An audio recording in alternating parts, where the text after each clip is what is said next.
now, and pay in and pay. It's all on you guys. Have a great call. Thanks, guys. Awesome. Thank you. Bye. Bye. Okay, so first we want to thank everyone who's here for joining us today, and we want to welcome you to the Cornell CollegeSide Chat panel discussion. First and foremost, we hope that you are all healthy and well. This virus is really affecting communities across the world, and we really empathize with you as you all navigate the already very anxious transition to college during a pandemic like we're in right now. Yeah. Hello.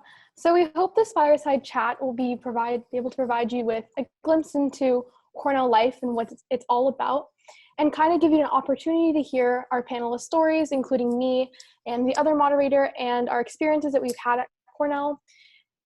Overall, this discussion will be around an hour long. The first half will be the panel answering previously submitted questions by all of you currently in the chat right now.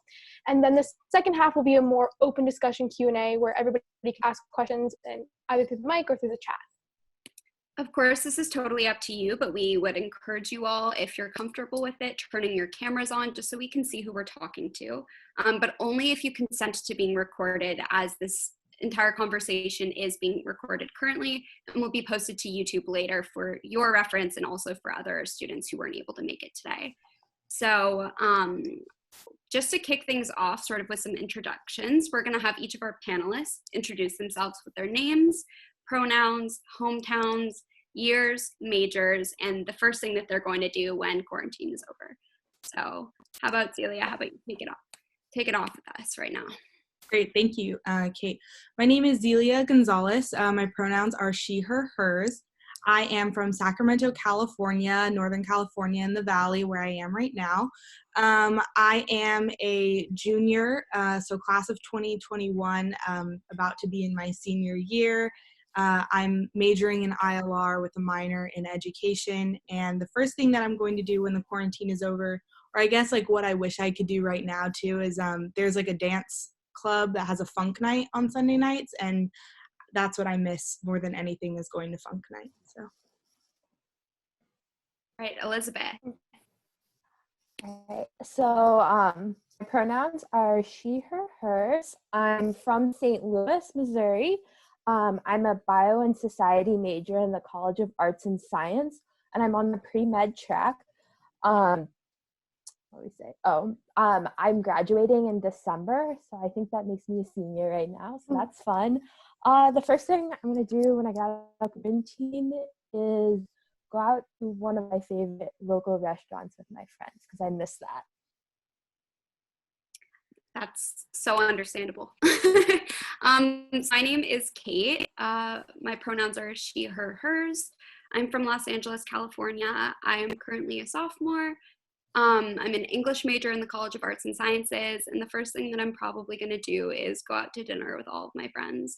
I miss them dearly and could seriously use some food. A plate isn't mine. Gayatri? Yeah. Hey guys. I am Gayatri. I am, my pronouns are she, her, hers. I am a biology and government double major in College of Arts and Sciences. I'm from Mumbai, India, so I'm an international student. The first thing I'm probably gonna do when I'm like out of quarantine is, I'm just really wholesome, I'm gonna meet my boyfriend, because like, I really miss him. Peyton? Hi, my name is Peyton. My pronouns are she, her, hers. My major right now, tentatively, might change. I'm a freshman, so, you know, everything's up in the air. Is bio and society with a prospective major in psych. I might be majoring in psych, we'll see. My hometown is Fort Lauderdale, Florida, so it's really great to be in the sunny weather, but I can't go outside, which sucks, but a lot of people are right now at the beach, which is not great. But besides that, what I want to do post-quarantine is actually go to the beach when it's safe to, and not when we're actually, like, yeah, because people right now are allowed to go, but I'm going to wait until it's okay. So, yeah. Social distancing for the win, I guess. Yes. Okay. I'm a sophomore, by the way, guys. I forgot to mention. But yeah, that's my dream. Awesome. So now that you have sort of a glimpse as to who our panelists are, we'll begin with the most commonly asked questions and submit through the Google form by you guys. So the first question is, how have you changed the most in college, and how has Cornell generally affected that change? And I think we'll kick it off with Elizabeth. So I think college, just kind of in general, is a time where you get to do a lot of self-discovery and growth. So for me personally, I think I've had a lot of growth with it's kind of counterintuitive to what people stereotype Cornell as. But I learned how to take care of my and like prioritize my own self-care. Like in high school, I definitely was like, I'm going to take, 5 APs, do a ridiculous number of extracurriculars and not sleep. But like now that I'm a senior, that is not a sustainable lifestyle. Like I need my, at least 7 hours of sleep every night. I'm not doing very well with that in quarantine, and I'm very cranky because of it. So, but I think I've learned like a lot more about myself and what I need. And I think, that's helped me in other areas outside my life. Like I find when I take care of myself, I do better in other aspects of school. I do better with, like I'm able to be involved in more things that matter to me. So I think that's been one of probably my biggest area of growth. And at Cornell, I think it's just given me the like space to kind of have that space to grow and have that space to challenge myself and meet people who help me prioritize those things and caring about myself. That's an awesome answer. Peyton? So kind of similar to what you said about this idea of like growth and learning more about yourself, but when I first came to Cornell, I was kind of this pre-med track. I was like, medicine's great, which I still agree with that. I still want to pursue medicine in the future, but I also am really interested in like the more research aspect of like the medical world. So I'm more interested in maybe getting a PhD or doing an MD PhD if I can get in. They're very competitive, but I've been doing research on campus and it's a lot of fun and I've really been enjoying it. So that's something that I didn't think I would enjoy or didn't think that I'd be a part of, but because of Cornell and just the way they convince you to join things all the time, I learned about myself that I like research. I can definitely relate to that. I think that for me personally, I've become a lot more comfortable with myself than I ever was before college. I know that, again, that is totally a cliche, but it's totally true as well. While Cornell has, exposed me to people that, are diverse in their interests and their backgrounds, in, how they identify, and that has been an incredible experience. It's also, for the first time in my life, really introduced me to people that share the same core values and interests as I do. So in joining Greek life and finding my sorority, I've found girls who have the same values as I do. And in, declaring an English major and taking courses with other English majors, I've been able to really surround myself with people who think in similar ways that I do, and also very, very different ways than I do, and sort of be able to have that awesome, stimulating environment to pursue who I am and, figure out more about how my own brain works, which has been really awesome. Yeah, so I guess that's my answer. Yeah. Peyton, want to take us to the next question? Yeah, okay, so for each and every single person on this panel, well, actually 3 people, but how would you describe Cornell's student culture and academic climate? Because I know there's a lot of controversy and a lot of different opinions on that. So why don't we start off with, go ahead, where we're going to go, Elizabeth? Okay. So I'm pre-med, and I know Cornell has a reputation of being like very intense for pre-meds. I actually transferred to Cornell, so I didn't start here as a freshman, but my experience has been, like, I hear a lot of stories about people being super intense and like into it, but like in reality, the people I've chosen to surround myself with are just genuinely like very supportive people, lots of study groups, people sharing study materials. So that's personally been my experience as far as like academics and how cutthroat people are. Like, I think, yes, the stories exist, but part of it is who you choose to surround yourself with. I think definitely as a freshman pre-med, like that could be a different experience initially, because I think everybody is very gung-ho, like their first semester, and then they realize a year later, everything, you don't have to get an A in every single class to be a pre-med. Like, you don't have to. You can still go to a great medical school if you don't. So I think some of that is a little bit of has to do with that. Other things about the student culture from transferring, what I've noticed here is that Cornell, everybody's really passionate about something, which is a really cool environment to be in. So like, yes, people are intense, can be intense, but they're intense about the things they care about. And it's a really cool environment to be in when you're just around people who care so much about what they're doing. And then you can find people who care a lot about what you do, and you guys can like feed off each other. So it's a really fun, like in that sense, I really enjoy being in this environment. Yeah, I mean, I'll go after this as well. I think she really hit the nail on the head about the whole like people are really passionate about what they do. Like, I think that's a big part of like why I love being at Cornell so much, is just no matter like who you know and who you like are friends with, whether they're like in engineering or arts and sciences or like in College of Agricultural Life Science, well, whatever like college you look at, and there's so many different ones. I think what's really important to see that everyone has something that like they're really looking out for and like they're going after whatever they need. I think another thing about the student climate, I would say, is that, yeah, I feel like a lot of questions that people have is like, it's very intimidating being in such a big college or like being such a big campus. I think it's important to know that like Cornell, like even though it seems so big and there's so many students, that's getting very, very small. I think like the biggest part about Cornell for me that I really thought was like when I walked in, I was like, oh my God, there's so many students, right? But I think like a big part of Cornell is that like you can really find your own group really quickly. And it's like, it's very important that like when you find what you love and when you're really passionate about it, there are a lot of different groups on like campus and like a lot of different places that make the school feel much more smaller to you and much more like comforting. And you actually start feeling like you found your home here.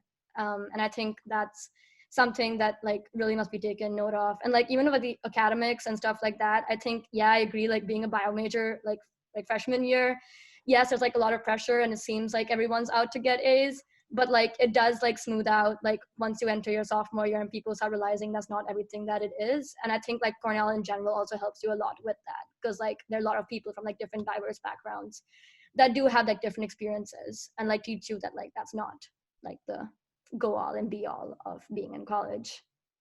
Yeah. I just real quick would highly recommend that you branch out from your major or whatever college you're in, or even like just who's in your dorm, and meet new people, meet other people, because I feel like the best people I found at Cornell have not necessarily been in my major, necessarily been interested in the same things I am. Like a lot of my friends are in ILR and I'm the farthest thing from ILR in the world, you know, I'm very STEM. But I found lots of fun and lots of joy with people. So just try to branch out, because Cornell is so diverse, as what Kate was saying earlier, and you take advantage of all the opportunities to meet a bunch of different types of people. So moving on to the next question. So this is probably going to be a really important question, as pre-enrollment is going to come up in a few months. So what do you recommend for choosing courses for the first semester? Focusing on breadth requirements or going right into important classes for your selected major? And I think we're going to start with Zelia. Yeah, super good question. I would recommend doing your required classes, but at least taking 1 or 2 classes for fun at a higher level, or just a class that challenges your thinking or is way outside of what you're doing. Because I think a lot of people, they start out with a lot of influences when they're choosing their major at any university, right? You may come in thinking that it's something that you love, and it's good to get alternative perspectives and to explore yourself more. So I think that it's important to like take something that's at a higher level if you can handle it in your freshman year or outside of your major. And then I think also like I recommend over enrolling in pre-enroll. So like you think you're going to take 15 credits, enroll for like 19. So you add a class buffer so you can choose during your classes, and when you're like shopping in the first week or first 2 weeks, you can choose to drop one that you don't really like, or you don't like the syllabus, or you don't like the teacher, or something like that. During the first week, I think it's pretty easy to like swap classes because everyone's dropping courses that they over-enrolled in. So I've never had an issue with picking up another class. Usually they're open enough during that time. Yeah, that's kind of it. Yeah, I think for me, like, I mean, personally, it's like a personal anecdote for what I did coming to my first semester and why I think this is something you shouldn't do. I don't don't take too many classes your first semester. I think it's very, very easy to get overwhelmed by like the amount of classes that are being offered. And I feel like you want to take everything, but like also remember there are a lot more other things to balance when you're coming into your first semester. Like this is the time when you want to join clubs, and like Peyton said, you want to branch out, right? And I think it's important that you don't like focus on like getting your requirements out of the way as well in your first semester, because being a sophomore, I've realized that through my years at Cornell, like even being a end of sophomore, I have managed to finish quite a lot of my distribution requirements without even realizing it. So I think it's important that like you focus more on like kind of figure out how to be like independent, be living on your own, like join extracurricular activities, like focus more on that in your academics. Also because like it's a different environment and you never know like how classes might be and how hard they actually are. So like it's always important not to like, I think it's important to like underestimate yourself right now and take fewer classes than not, because I think that's more important to your growth in your first semester than anything else. And I'm sure like everyone else here would agree. Yeah, to go off Gayatri, that's like one of the mistakes I definitely made my first semester. I was like, I'm gonna take 17 credits, I can do this.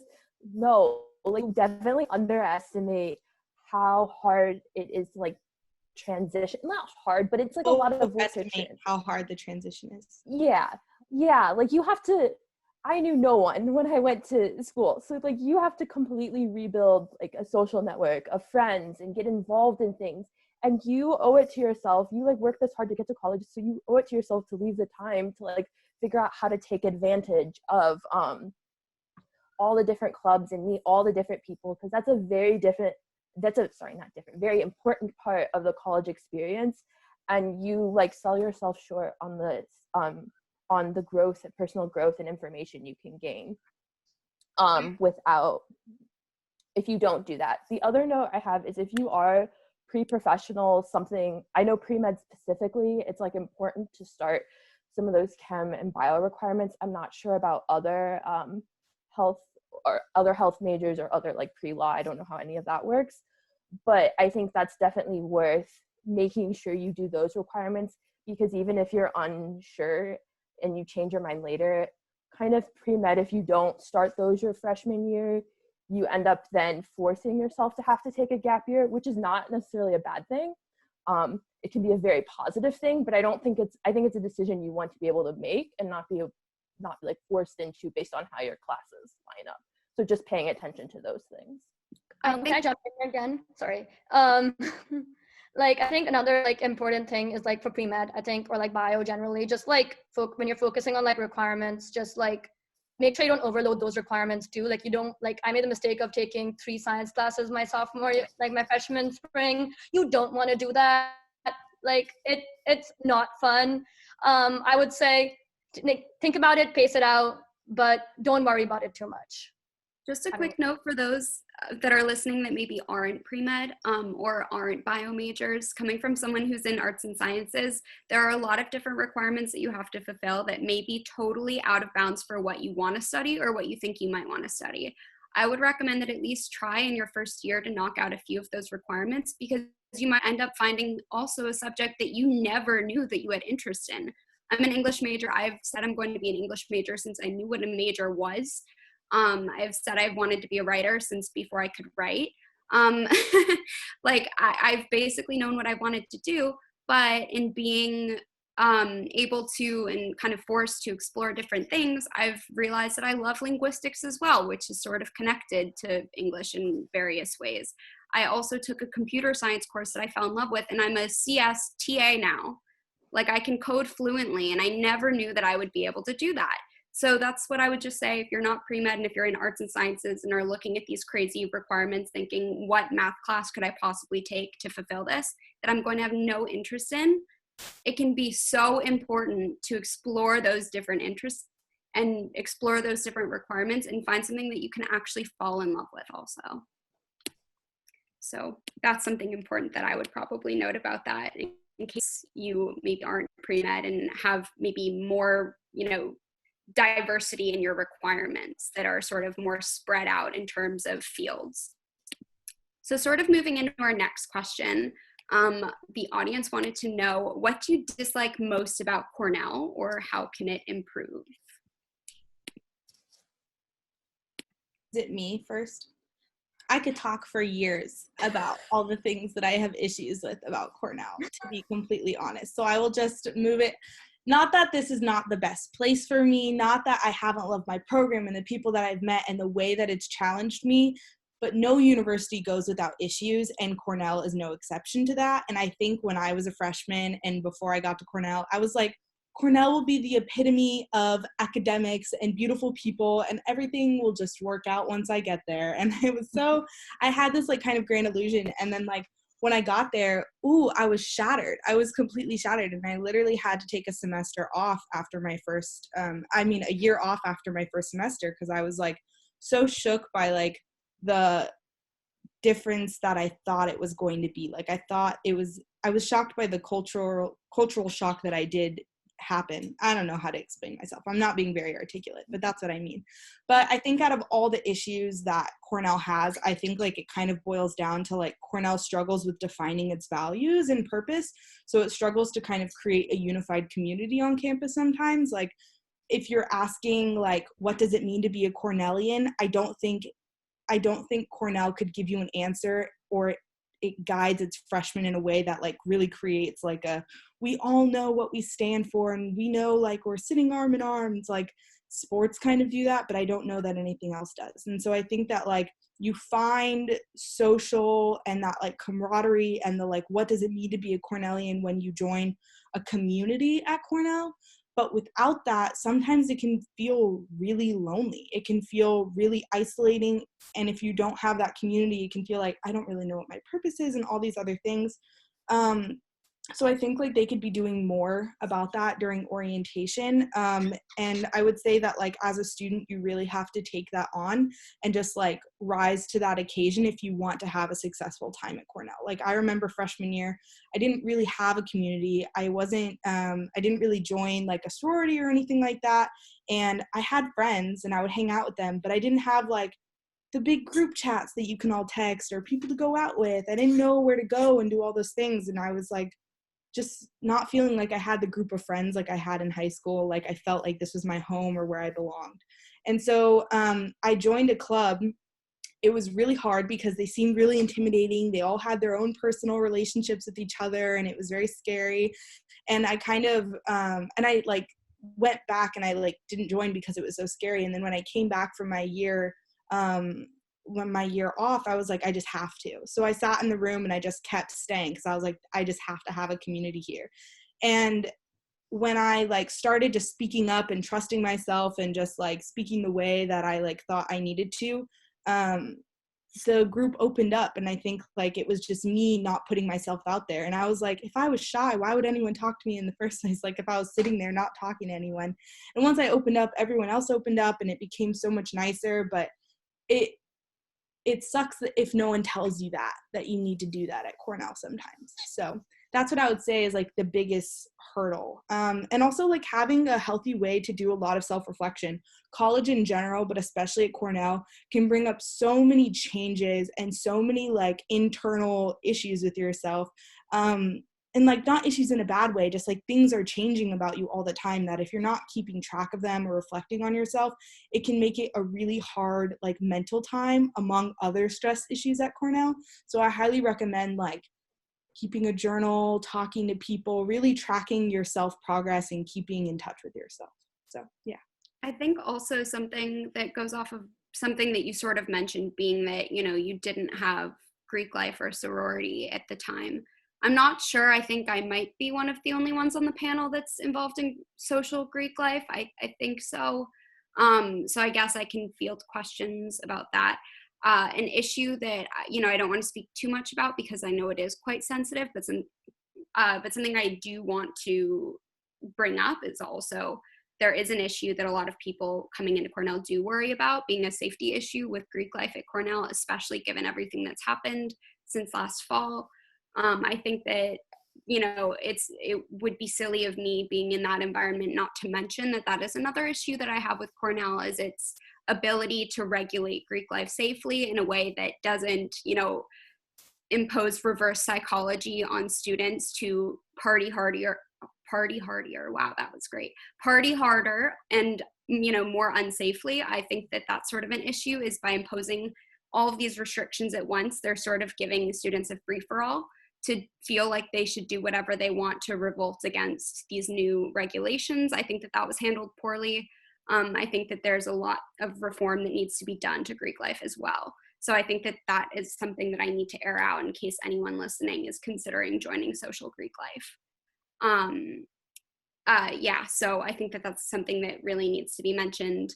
As far as finding community too, you have other options than like just being alone, people in your dorm, or Greek life. There are co-ops on campus.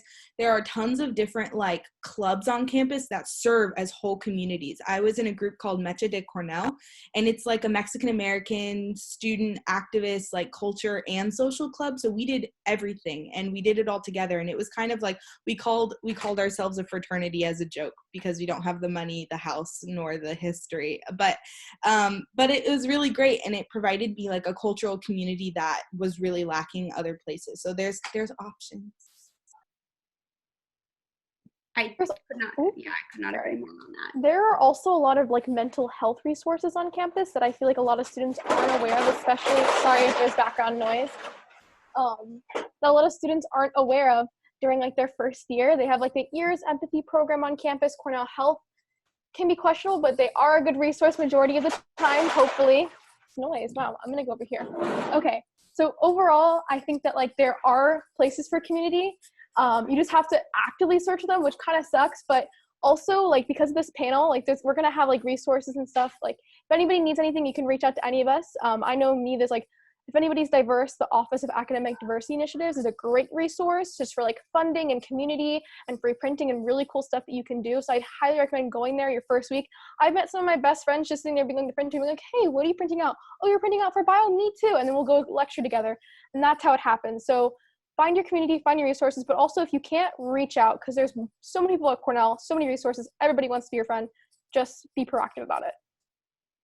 Yeah, go to Club Fest. There are so many clubs and so many, like, sign up for everything. Not every club is as involved as others.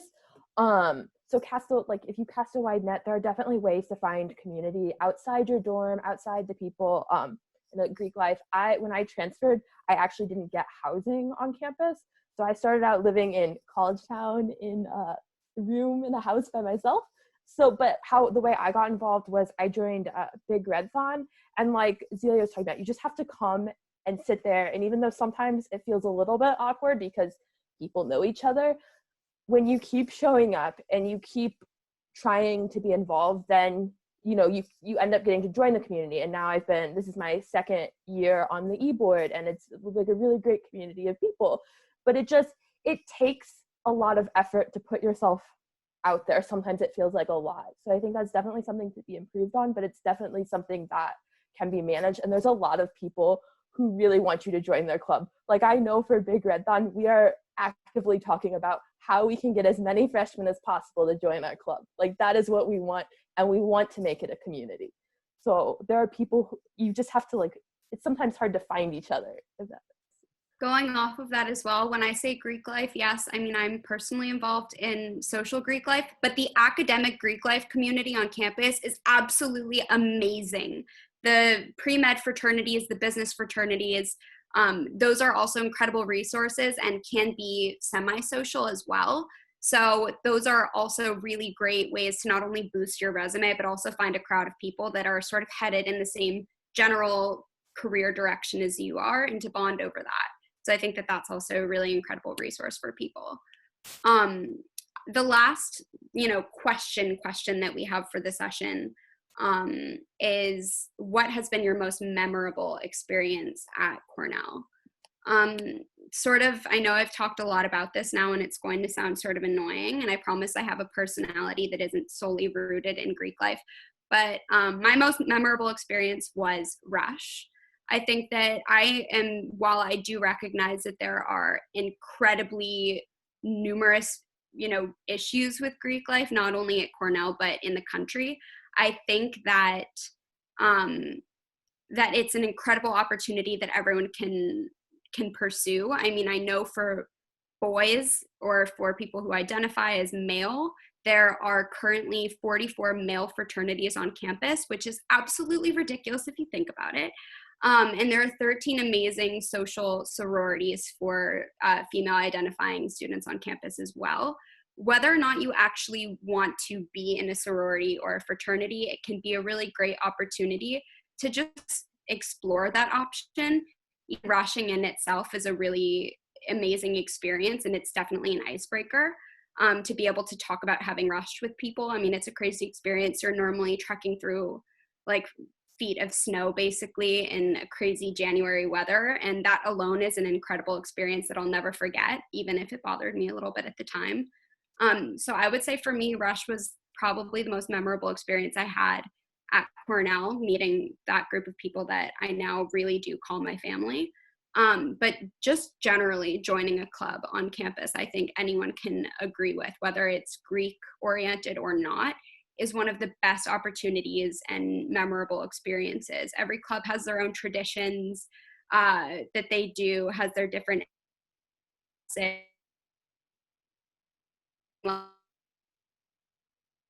video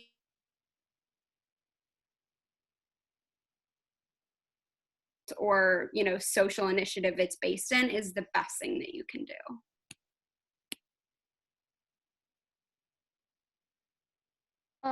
Yeah, I agree with you. I mean, I agree with like pretty much across the panel. I think I agree with saying that it's kind of hard to reach out, especially I know for like introverts, like it can be extremely hard to have to go up to a club and be able to speak out.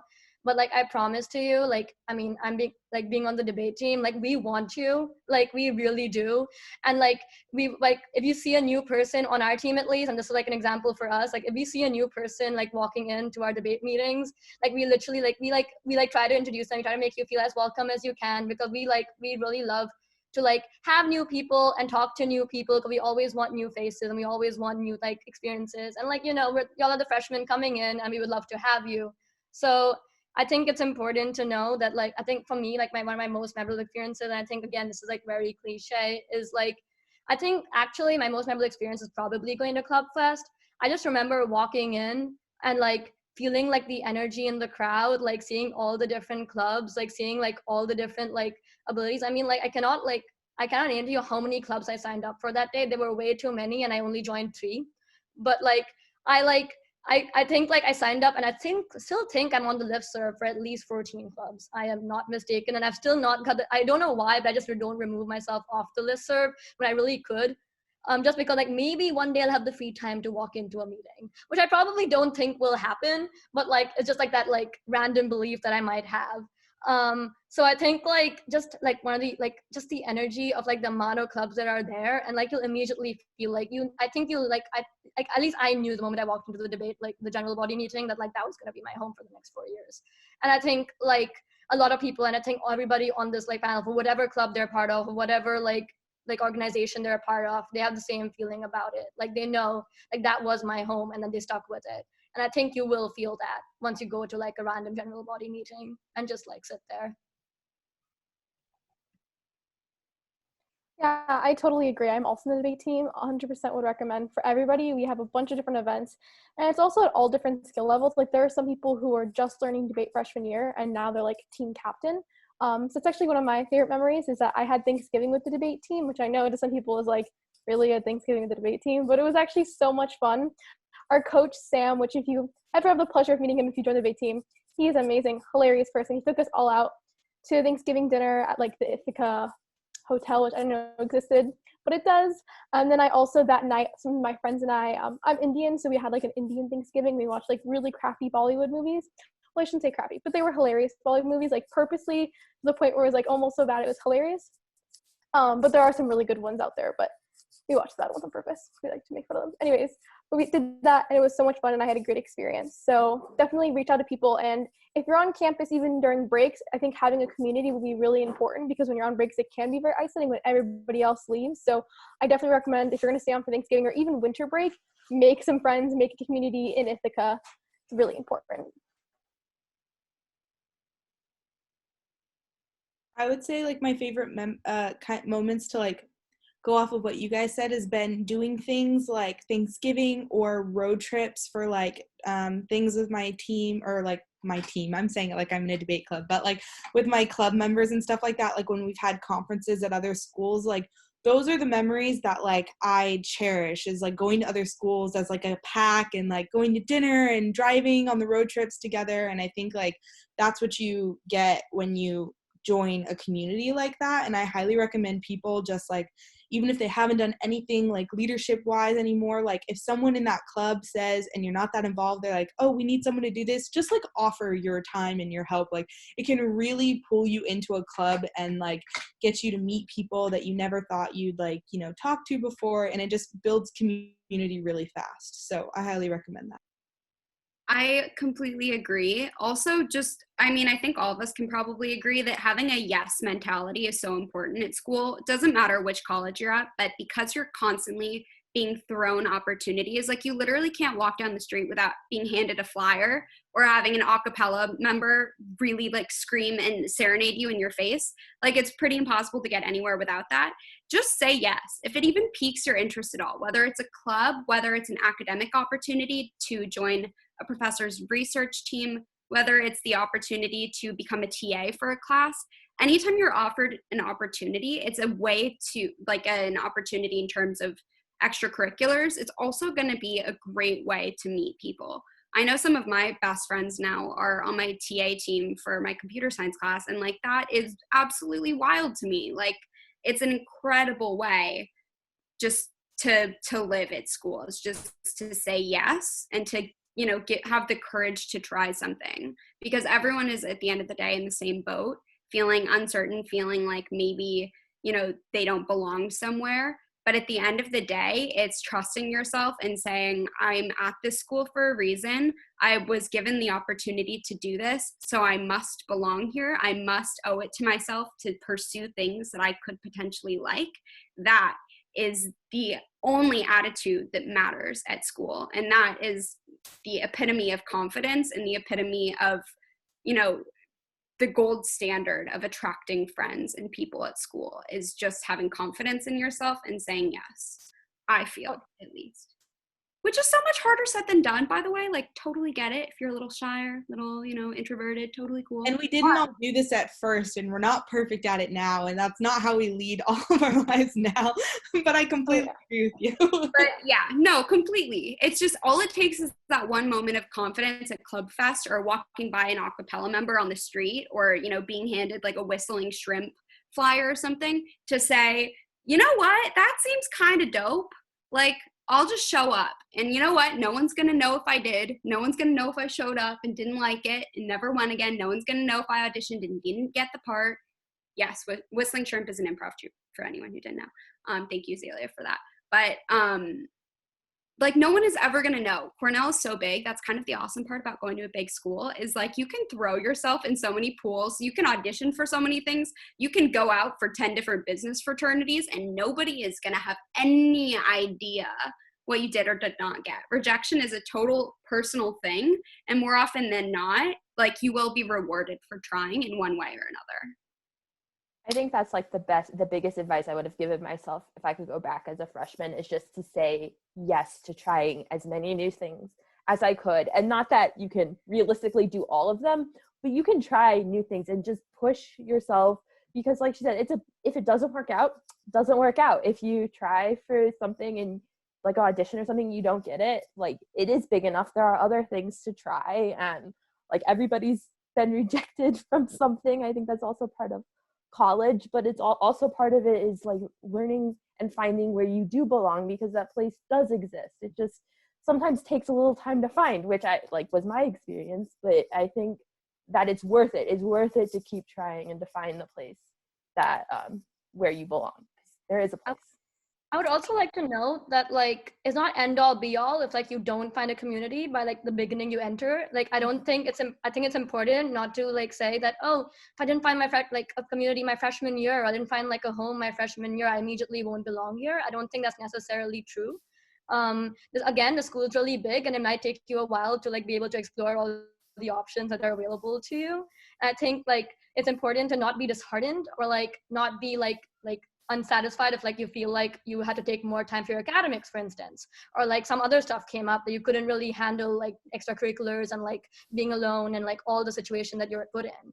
So like I think it's important to also take a note that like it takes time. We're all like I took different amounts of time for everyone here, and I think like that's also like also you also might note that like dorms and stuff like that, like even if you don't particularly have a community like outside your dorms, like residential advisors and people in your freshman dorms are very open, and they always have things going on, which I used to love going to. I think that's also important to go to and meet like more friends, like not in your major as well. And I think those are also like really good places to like actually find people, like even necessarily if you like particularly don't find them in a club for a semester. And I think you will. I think I'm optimistic that like all of you will find a place that y'all feel at home, at least by the end of your 4 years.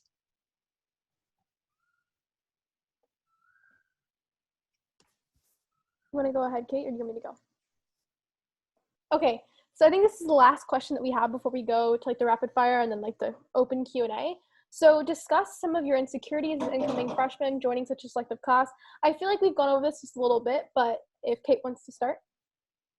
Yeah, I think that for one, I know that this maybe isn't speaking for everyone, but I came from a really competitive high school where everyone was sort of at each other's throats, up in each other's business, trying to figure out what everyone was doing, what your grades were, everything, which was really toxic. I went into college sort of thinking that the community I'd find myself in would be like that, where everyone would be essentially judging each other and putting themselves on this, you know, inexistent scale of who am I better than, who do I, you know, need to compete with. And I think that that was a big insecurity I had coming into Cornell. To be honest with you, I don't think a single one of my friends and I have even discussed topics of GPA or anything like that. That's just not even something that comes up. Nobody judges each other for the classes that they're taking. I think everyone at Cornell has an understanding that we all have strengths and weaknesses.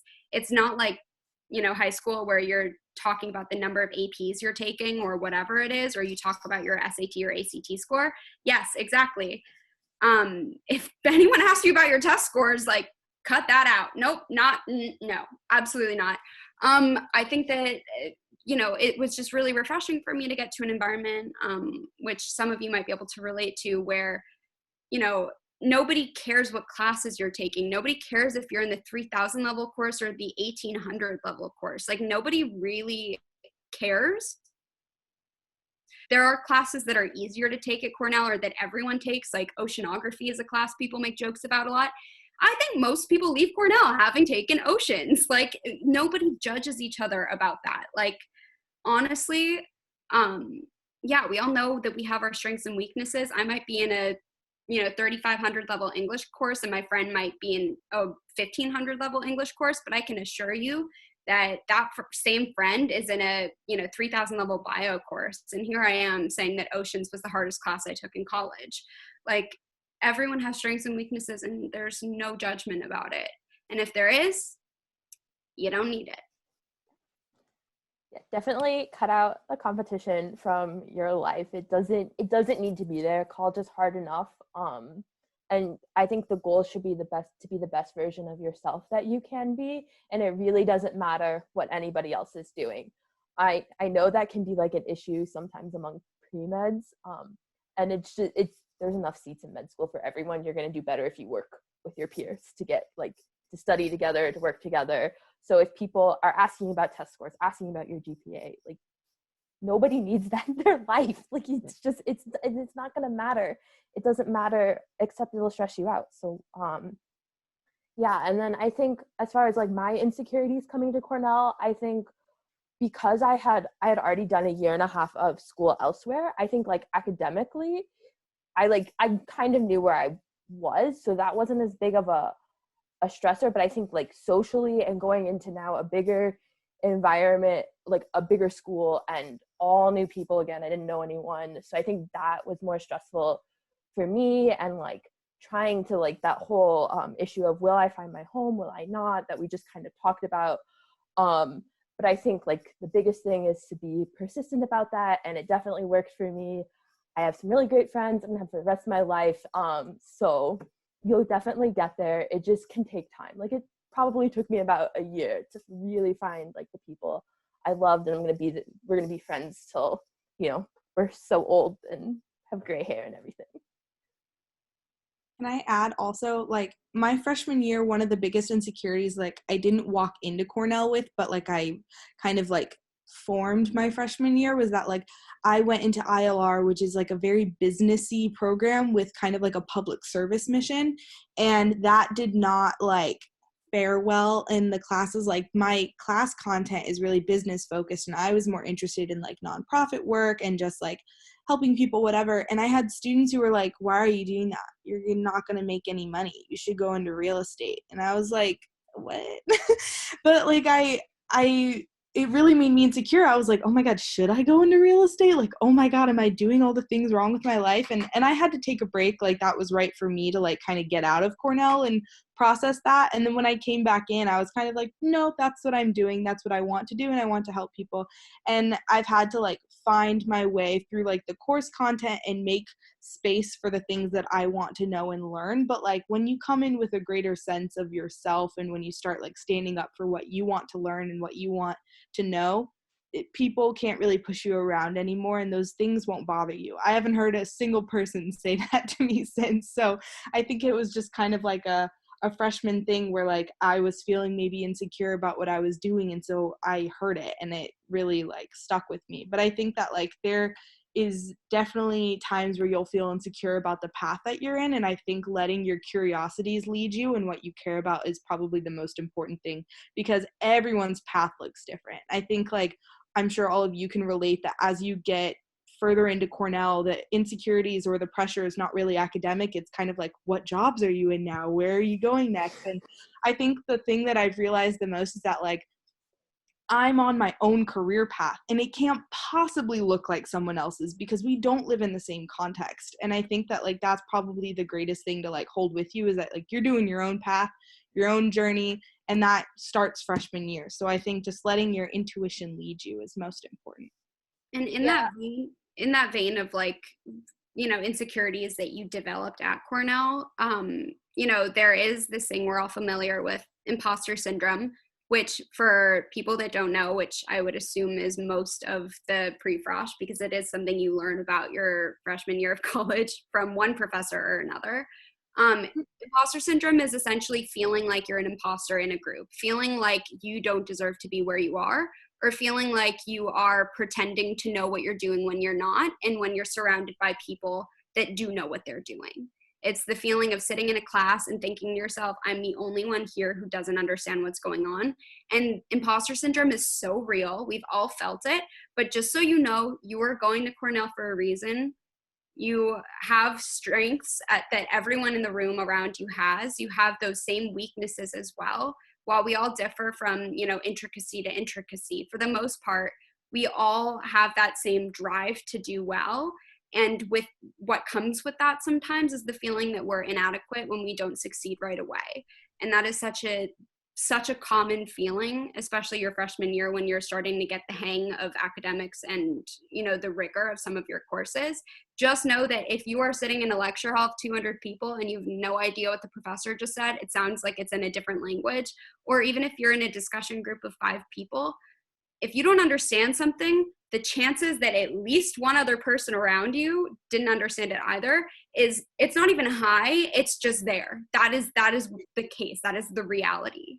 And that is something, yes, exactly. What Zelia just said in the chat. So many people will be so afraid to raise their hand and say, I'm confused. But the second one person does, it's almost like you hear everyone in the room sigh. Like, oh my gosh, thank God I'm not the only person. So that is really important as well. Just to remember that you're never alone. Yeah, I think I was going to say that as well. I think like a biggest part for me is like, I joined college as like a legacy student, and like there's a lot of like, oh, like what you got in was like a fluke, or like what if like whatever. Like I think everyone here deserves to be here, and I think like that's important to remember, like what, like pretty much what Kate said word to word, right? And another thing I would also say is that like Cornell can feel really big sometimes, and like I think that's a big thing for me. Like my first semester, at least, like I did not actually find a community very quickly, and I think it can sometimes you can like feel like you're kind of losing it, especially like being on a campus consistently with everyone and like being really away from home and everything can be kind of scary. I would say take a moment, and like this is something that I would often do, take a moment and leave campus. I think that really, really helped me. I remember like going out of campus and like just like looking at like the like going to like the lakes and stuff like that. Like Ithaca is such a beautiful place, and like especially when you're like going through like a really maybe like a tough freshman year, or like things are not going exactly your way. I think like it's really important to just like take a breather and like explore what Ithaca has to offer, because like I think they're like I honestly got so much like freedom just taking a weekend off and like going and exploring the area, and like seeing what they have, because like it was just like it was such a like nice way to like get out of campus and get out of like that whole like sometimes when you can feel kind of overwhelmed and things like that, like it's really nice to like kind of like go outside and like take a break and like be away from campus for a bit. Something just real quick, I highly recommend making friends that are not necessarily just at your grade level, but also above, because they can be kind of like a mini mentor to you. Because I feel like a lot of upperclassmen are like, why are you freaking out? Like, it's general chemistry, like, relax. I guess it's a very hard class, but like, you'll get through it. I got through it. I got to see and look at me, and now I have an internship at this amazing hospital. Do you know what I mean? Like, you need to have people of also, like, not only different backgrounds, but also different grade levels, because they can relate to your experiences and be like, you're going to get through it. Whereas other freshmen will be like, oh my God, I'm going to fail. I'm never going to go to med school. Like, don't be surrounded by that, or don't be like, oh my God, I'm going to fail. I'm not going to get into this internship program. Or I'm not going to get into grad school. Try to avoid those people if you can, or just be like, it's okay, calm down, because you can really fall into like a vicious cycle of just feeling self-doubt and then being surrounded by people who also feel self-doubt. We all just feel miserable. So try to break through that and try to get through it. Yeah.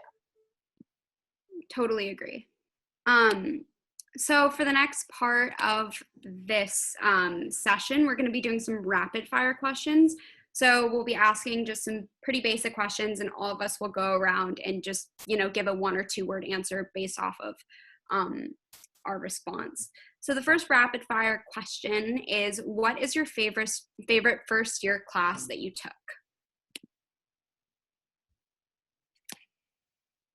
Mine was Health and Disease in the Ancient World with Dr. Matthew Velasco. Mine was Developmental Psychology with Professor Goldstein. Highly recommend. I took History of the Modern Middle East, and I absolutely love that class. It's the only history class that I could actually read the textbook. I took Psych 1101 with David Pizarro, one of the best lecturers I've ever had, ever. You took my one. I also I took Nature, Function, and Limits of Law by Dawn Chutko, and she's amazing. I absolutely love her. I think she's what inspired me to go to law school now. So.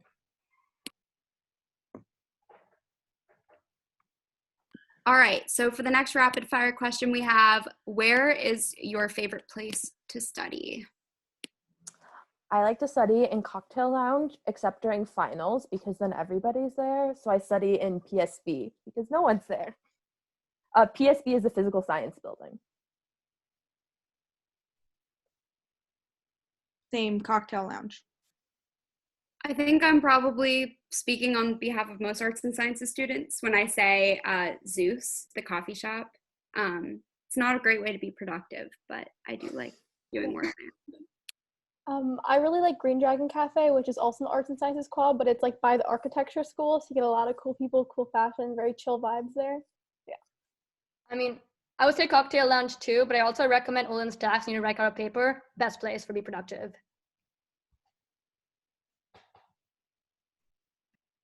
I think also just to answer some questions that are coming through in the chat just before we move on, since they're kind of firing them at us right now.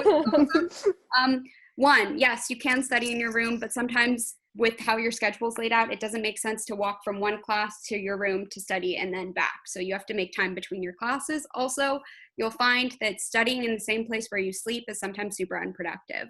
There are psychological studies that have been done on that. It can be a lot easier and more productive to study elsewhere. But yes, if you want to study in your room and avoid social interaction, if you really need to cram for something, that is also totally possible. Also, roommates are a thing. Triples are a thing. You might be living with 2 other people in the same room. So if you are, sometimes if they're having a conversation or if they're blasting music, you might want to go somewhere else. Just also, we're going to have a Q&A session right after this. So if you have a burning question, just before we get through these rapid fire questions, maybe hold on to those.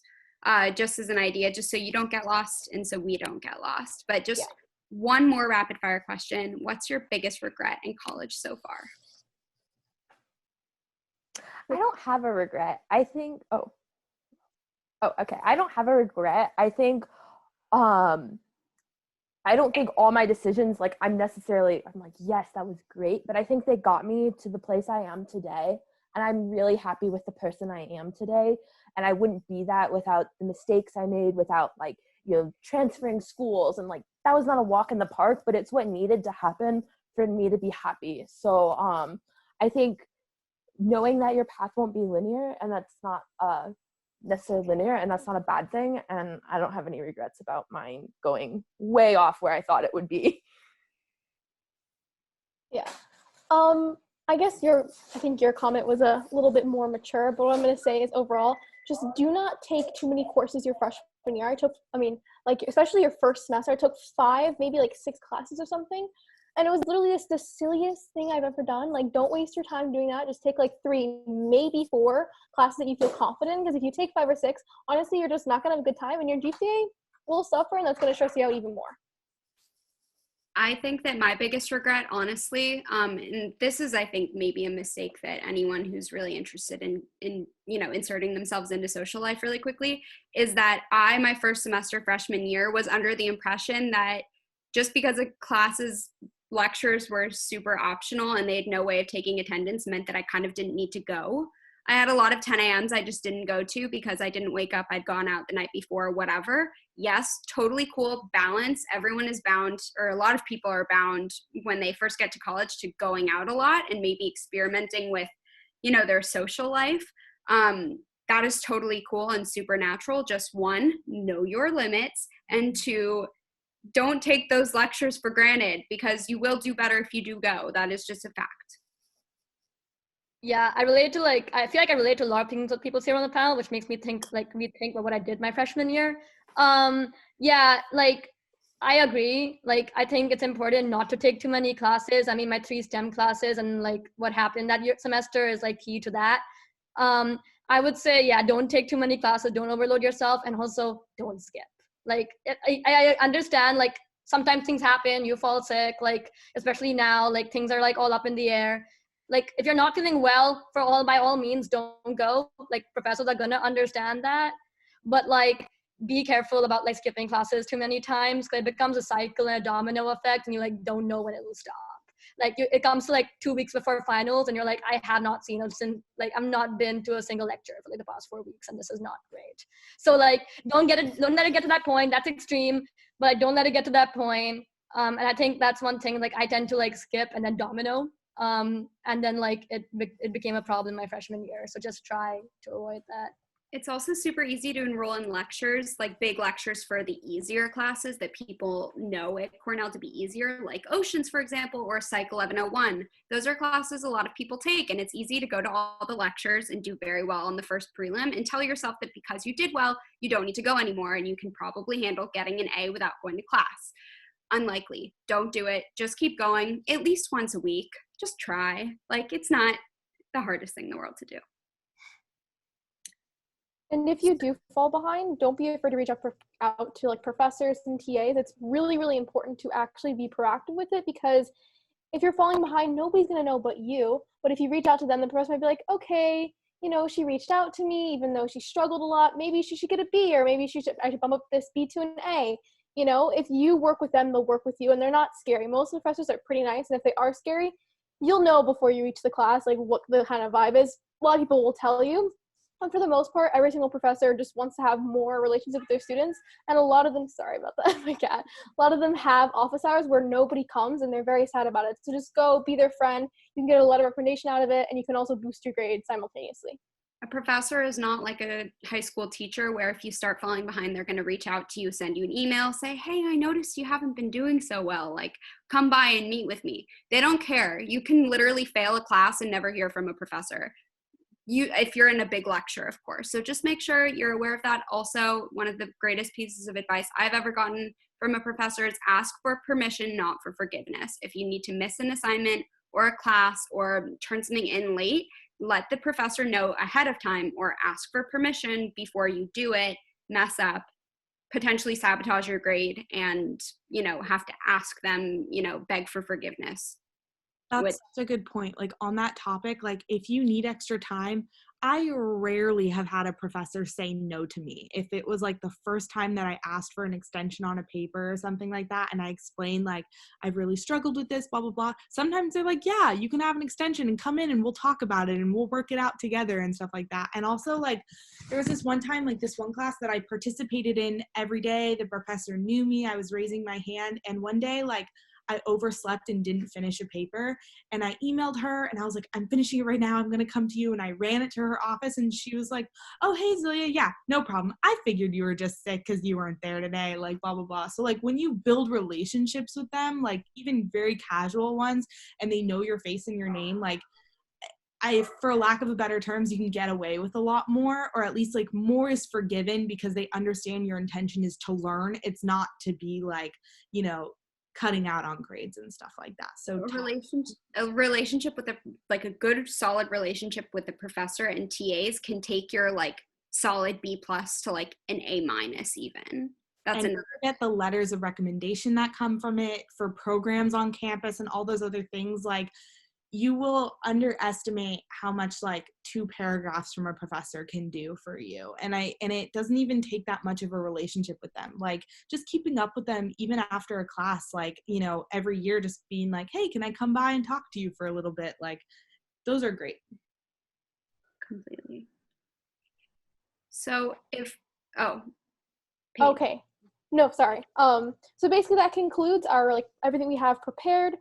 We know that we might not be able to answer all of the questions you submitted, but we're gonna stay here as long as we can. I know a few people have to go, like I think Kate has to go or a few other people, but the rest of us will be here to answer all your questions. So you guys can raise the hand feature if you want to do it over mic, or you can just send it through the chat, as many of you are. And yeah, so please just be respectful and we'll do as much as we can.